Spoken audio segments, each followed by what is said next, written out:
上、我が軍の行動を終了します。先の侵攻戦の結果、戦車大隊2個、爆撃部隊1個を殲滅しました。国連軍の侵攻力減少にはつながっています。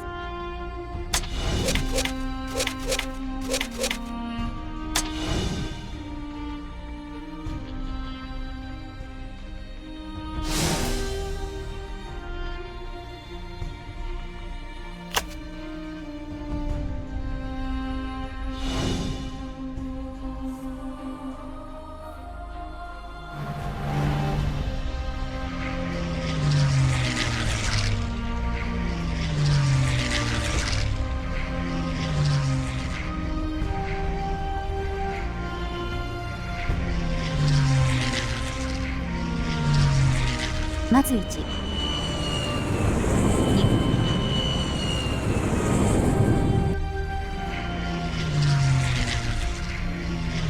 網にかかったのは2部隊。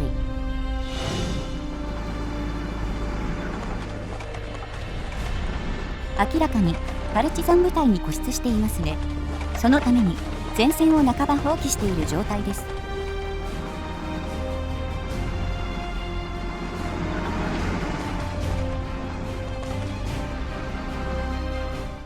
しかしそれでもパルチザン部隊を看破することができず、このようなずさんな状況では国連軍は敗北したも同然です。敵部隊を確認します。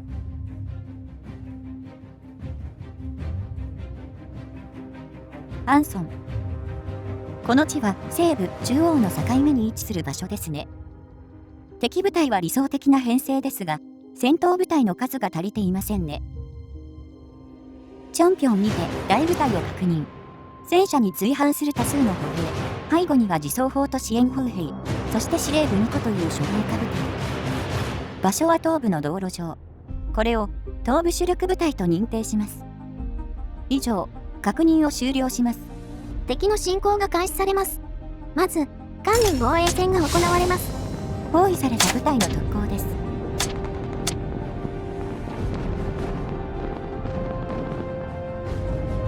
命がけの特攻も我が軍に損害をもたらすことはできず、アンソン防衛戦が行われます。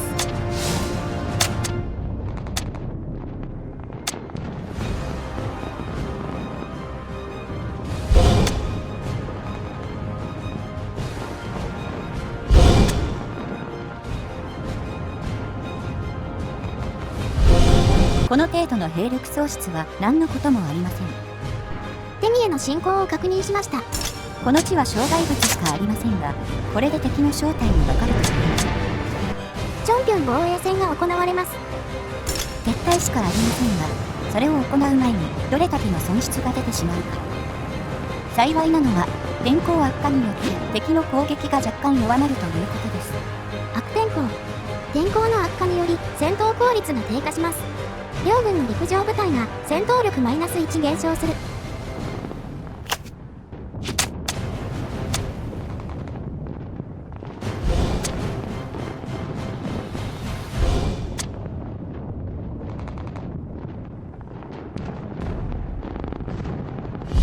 損失兵力は計4個。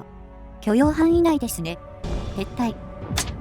関連にて突破進行を確認。つまり2度目の防衛戦が行われるということですね。ケソン空襲が行われます。塹壕が破壊されましたか。まあ戦線が押し戻されなければ問題ないです。チアクサン防衛戦が行われます。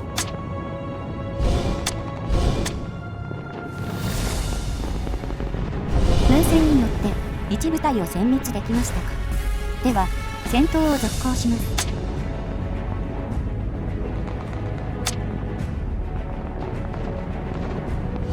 兵力は半減しましたが防衛成功です。第2次関連防衛戦が行われます。先の戦場とは違い、こちらには多数の歩兵、そして司令部による士気向上が図られています。敵の戦術を確認。第1次攻撃時のみ全歩兵部隊の戦闘力がプラス1上昇するとのこと。ではこちらも戦術を発動。全陸上部隊の士気を上昇させ、さらに兵力1個の損失を無効化します。さらに敵の戦術を確認。航空部隊の陸上戦闘力がプラス1上昇するとのこと。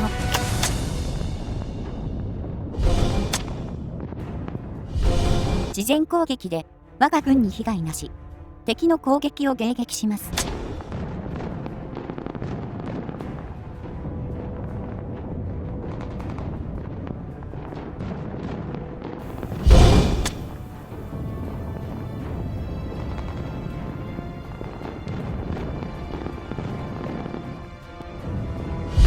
最後の攻撃を迎撃します。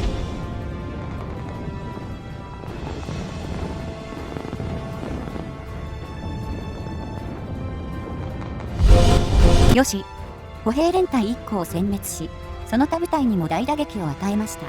対する我が軍の被害は許容範囲内です。この戦いで、東部主力部隊の戦力が大きく低下。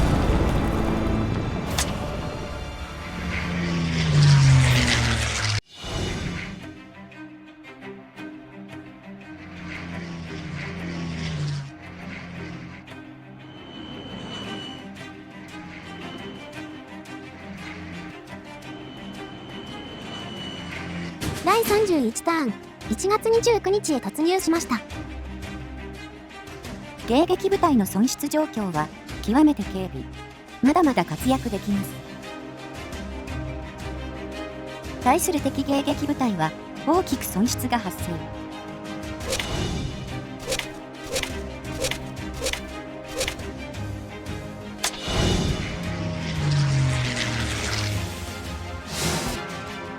航空部隊の移動へ移ります。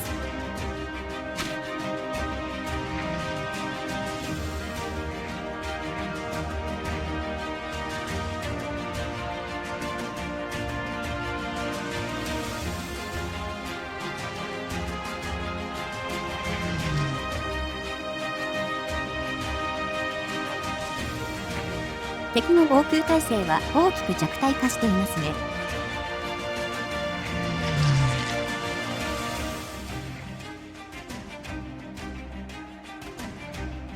以上、航空部隊の移動を終了します。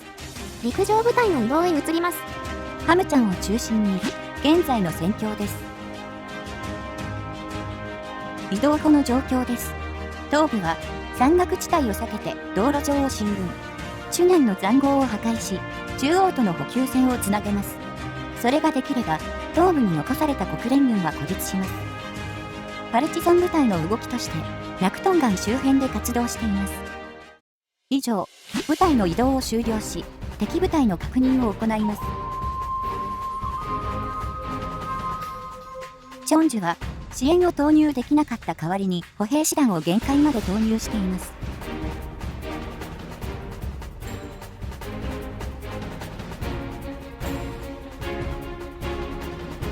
チョンピョン、戦車と自走砲に加え支援部隊が健在です。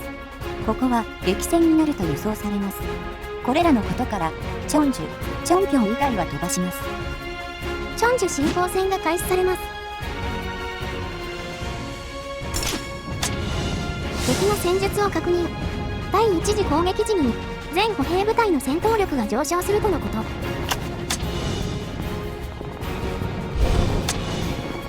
事前攻撃は無傷でやり過ごせました。あとは、人海で押しつぶすのみ。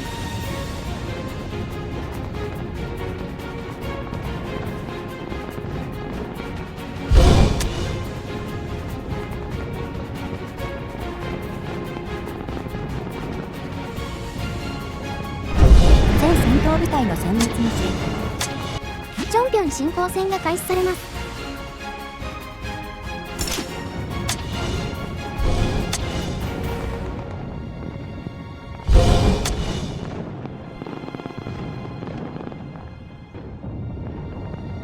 事前攻撃は我が方が少しだけ多く打撃を受けています。攻撃開始せよ。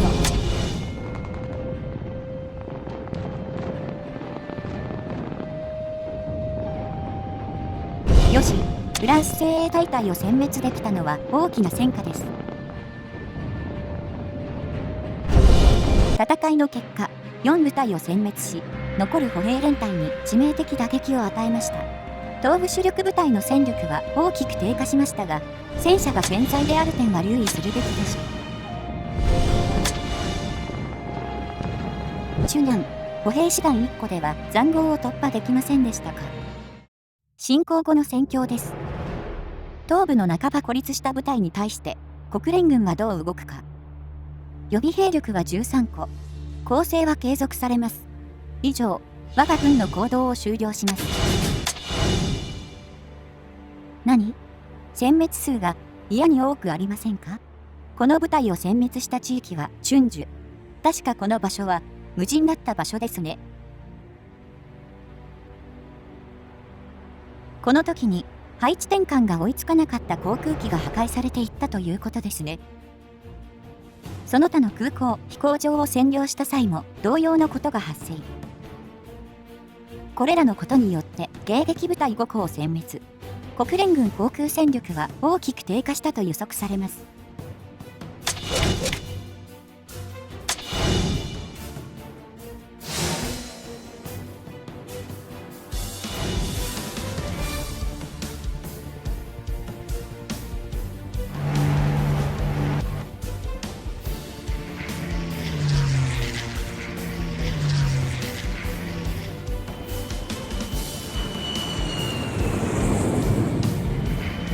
順調。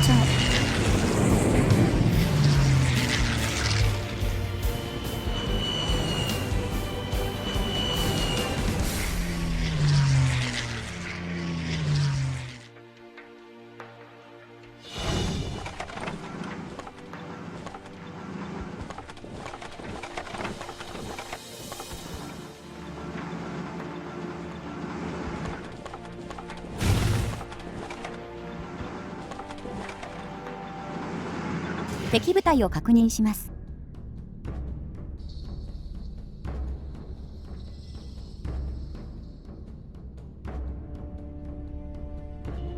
チョンピョン、見かけの上では大部隊。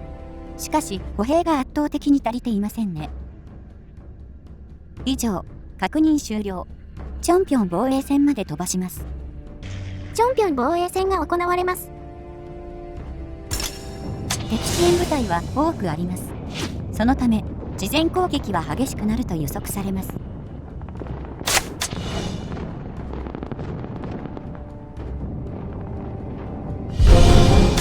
敵の戦術を確認。確定で1打撃を受けます。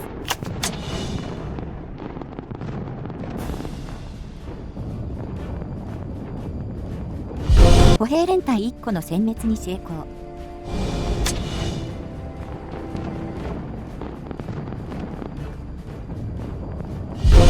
しかし、我が方の偵察連隊が致命的打撃を受けましたか。かの部隊、生き残ってくださいよ。攻撃、開始せよ。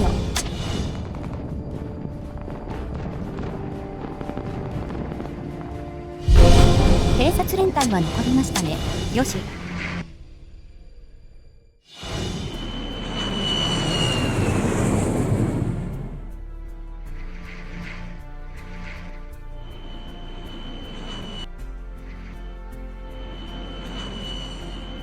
第32ターン、2月5日へ突入しました。どうやら敵軍にて物資切れが発生している模様。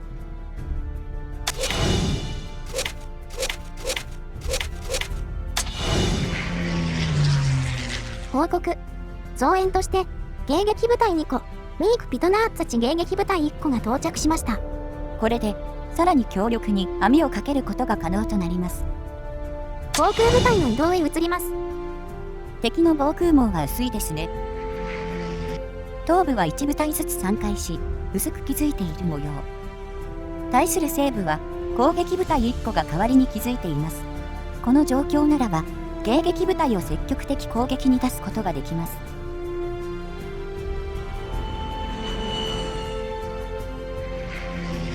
東部航空部隊の撃退に成功。以上、航空部隊の移動を終了します。陸上部隊の移動へ移ります。キムちゃんを中心に、現在の戦況です。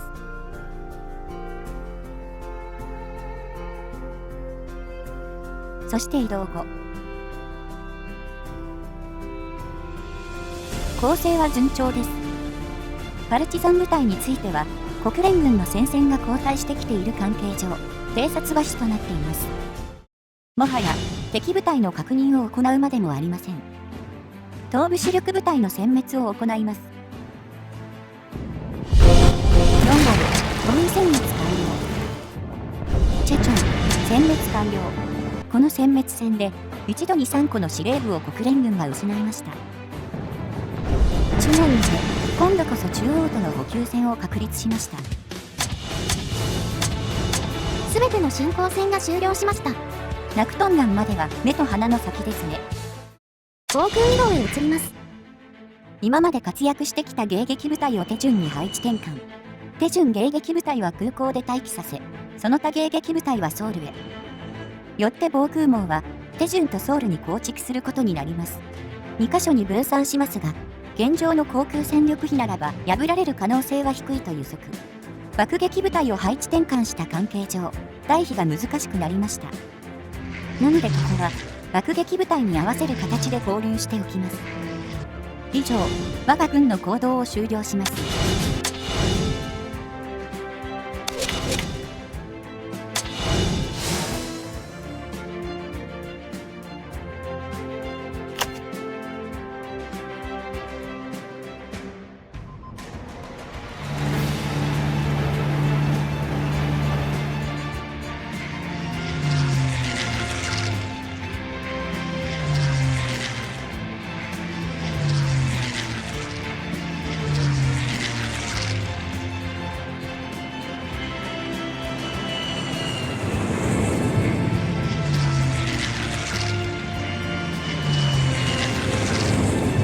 国連軍の航空機をことごとく撃墜しています。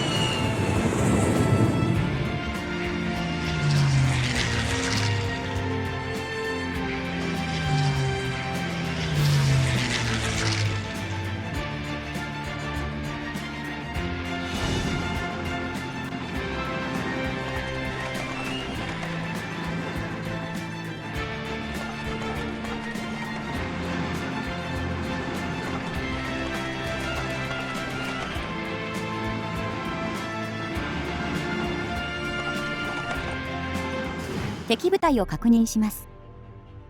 ソチョンは疾患しますね。イピョンについても予備師団のみでは厳しいでしょう。ウルジンにて大部隊を確認。これを東部主力部隊と認定します。敵の陸上侵攻は3カ所のみ。以上、確認を終了します。ソチョン、予想通り実ウルジン防衛戦が行われます。さすがに全兵力を削り切られることはないと思いますが、果たして。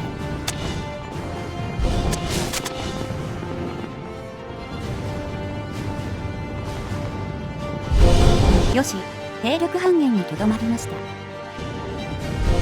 以上、予想通り実行。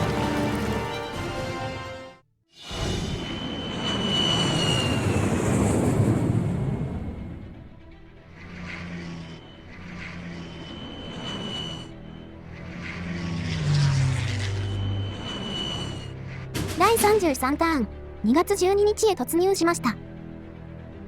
我が航空部隊の兵力は健在。対する敵側は2個の航空部隊が消滅。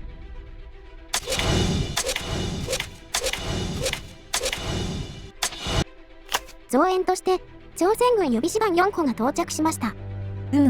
活躍する機会はありますかな。経済フェーズへ移行します。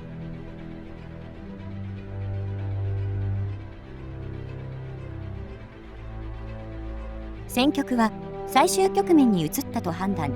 故に中国軍部隊を配備したとしても活躍する機会はありません。よってここは朝鮮軍部隊を配備します。進行力を上げるために戦車大隊を配備できないのですか。歩兵師団はケソンを指定できましたが、戦車大隊は無理と。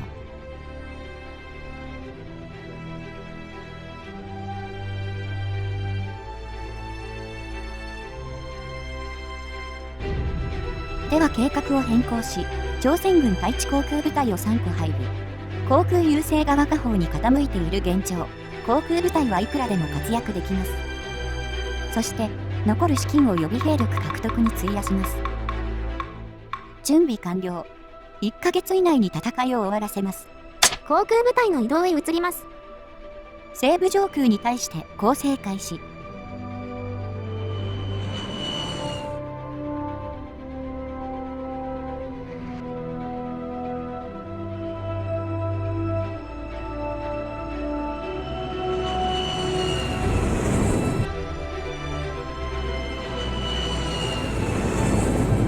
西部の防空網は消え去りました。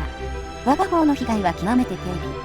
そのまま東部へ向かわせたいところですが、残念ながら航続距離が足りないため、ここで終了。陸上部隊の移動へ移ります。兄を中心に、現在の戦況です。東部主力部隊の一時的な分断に成功。移動後の戦況です。今週、テグに対して攻撃を仕掛けてみます。また、東部主力部隊を一気に撃破はせずに弱らせます。以上、陸上部隊の移動を終了します。テグ進行戦が開始されます。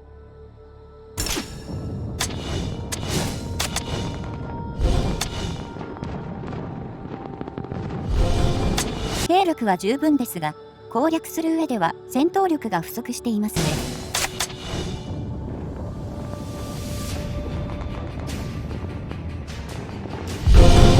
ここは無理せず撤退しましょう。すべての進行戦が終了しました。特に言うことはなし。予備兵力の割り当てが終わり、現状23個が保持されています。以上、我が軍の行動を終了します。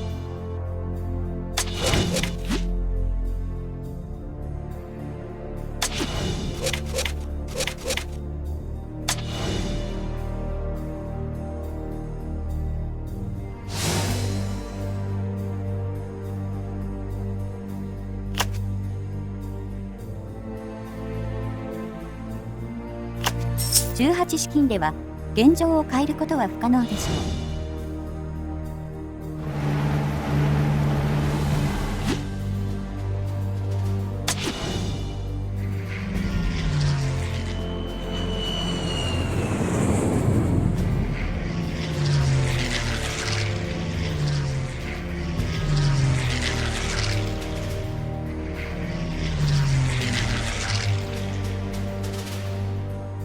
この動きから航空部隊の残りわずかと判断しました。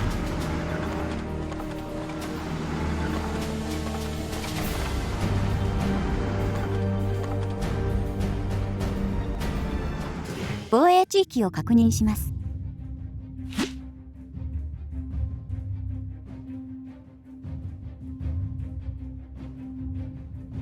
初戦は確固の進行であるため、後方は確保されています。東部主力部隊は機体進行。ありがたいことです。敵部隊を確認します。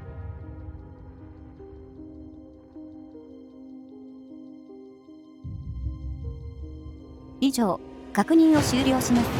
敵は小部隊の箇所、失っても構わない場所へ進行しています。全地域疾患しても構いません。ウィソンリ、撤退成功。知南、撤退成功。ソルサム、出艦。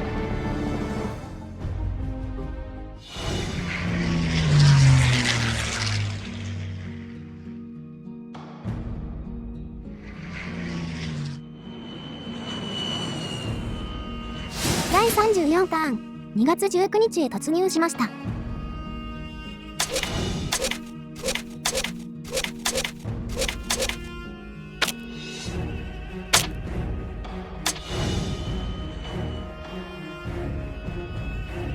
増援として歩兵師団3個が南満州に到着しました。遅すぎる到着ですね。航空部隊の移動へ移ります。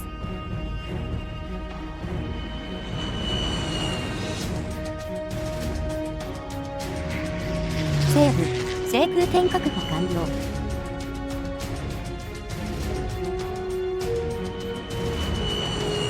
東部、予想外にも兵力損失が発生。もう一部隊向かわせてみます。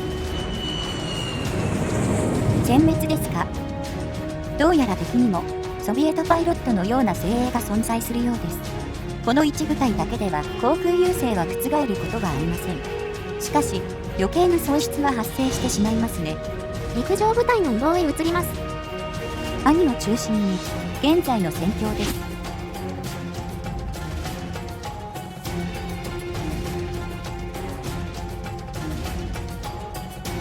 国連軍の最終防衛線であるラクトンガン防御線。敵部隊は少数なだけでなく、土のうも気づかず待機している状況。東部主力部隊については、陸上部隊を進行させると航空部隊に大きな被害が出てしまうという策。よって今週も攻撃はせずに終わらせます。移動後の戦況です。今週こそテグを攻略します。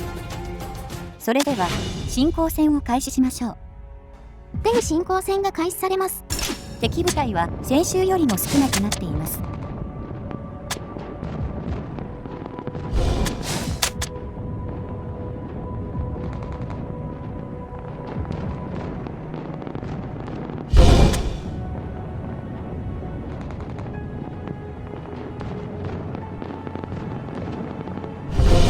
テグ地域の確保に成功。進行後の戦況です。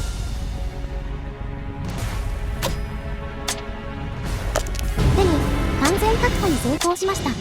さて、勝利は決定的となった現状、国連軍はいつ白旗を上げますかな。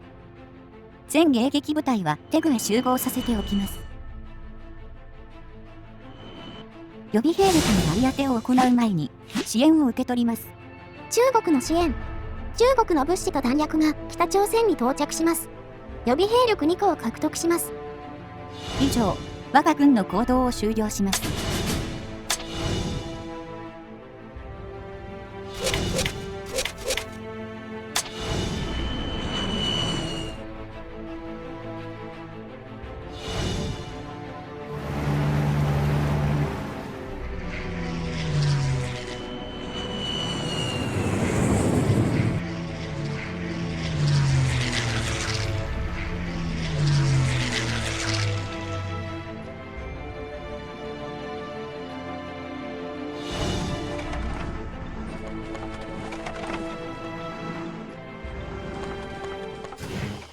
陸上侵攻は43のみ。これは守りきることはできませんね。43防衛戦が行われます。一度は交戦しないといけないため、敵に備えるよう命じます。機関銃座。条件。歩兵部隊が存在し、敵陸上部隊が3個存在する。迫り来る敵軍をなぎ倒します。対一次攻撃時のみ、全歩兵部隊の戦闘力がプラス1上昇します。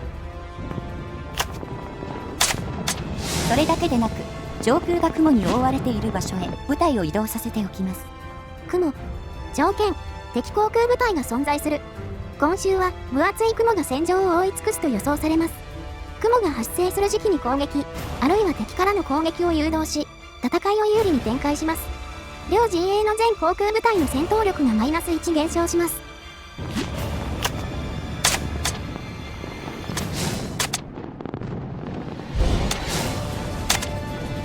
兵力1個のみの損失。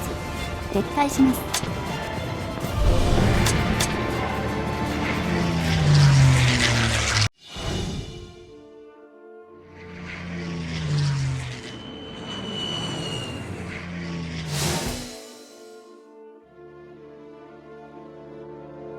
第35ターン、2月26日へ突入しました。網にかかったのは精鋭迎撃部隊でしたか。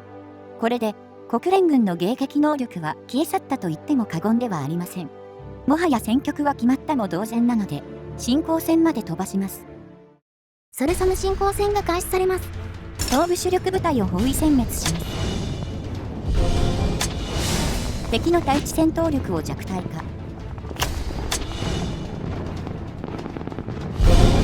さらに我が方の砲撃力を強化。報告。沿岸からの砲撃です。一打撃のみであれば問題なし。2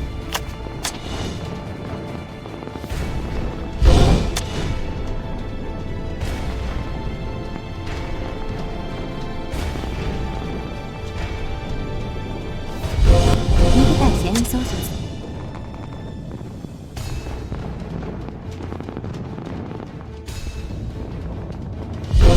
包囲殲滅完了です。敵の主力は消え去りました。以後、特出すべき戦闘がなければ結果のみ知らせます。ご飯来た、確保完了。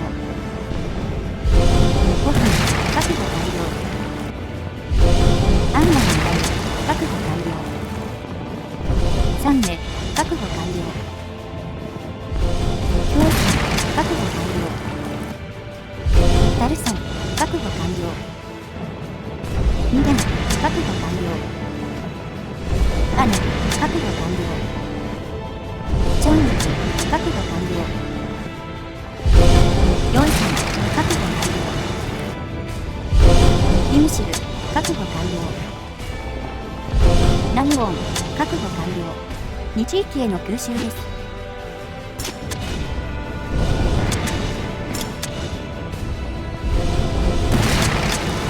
ヨンサン飛行場への突撃が行われます。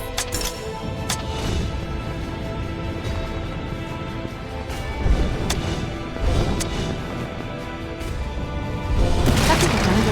我が方に被害なし。以上、空襲地域も含めれば16地域すべての戦場で勝利しました。都市制圧に関する報告が上がっています。1951年春の支配。共産党軍の韓国侵攻は、1951年3月中旬に新たな追加 VP がもたらされます。共産党軍は、支配している南部の市街や都市3個ごとにプラス 2VP を追加で受け取ります。南部には、そのような場所が15個あります。また、北部の市街や都市3個ごとにプラス 1VP を追加で受け取ります。北部にも、そのような場所が15個あります。了解。以上、我が軍の行動を終了します。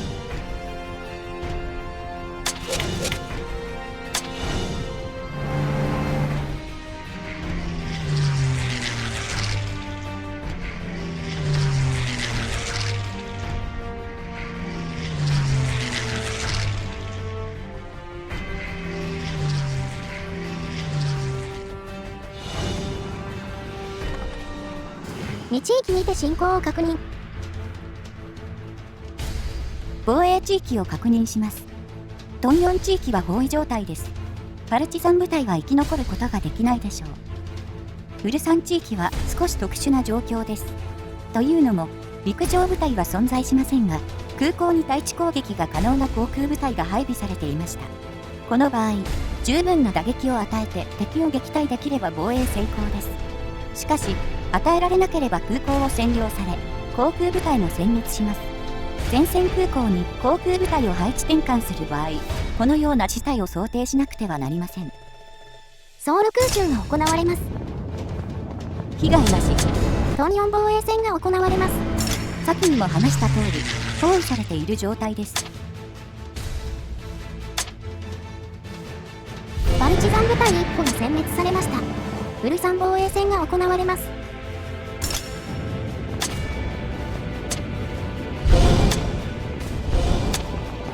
打撃を与えることはできていましたが、敵の勢いを殺すまでにはいかなかった。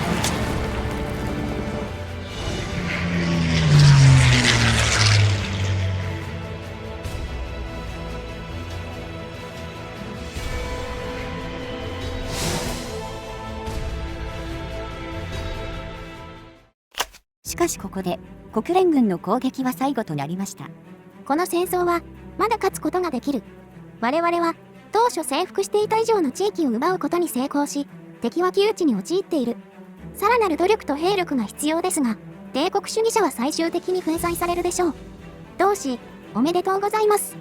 1月8日より開始した作戦は、我が軍の攻勢を抑えられなかったことによって、50日という短期で終了しました。負債は残されていますが、来週にも確保ができる状態です。以上で、シナリオ1951年共産党軍編を終了します。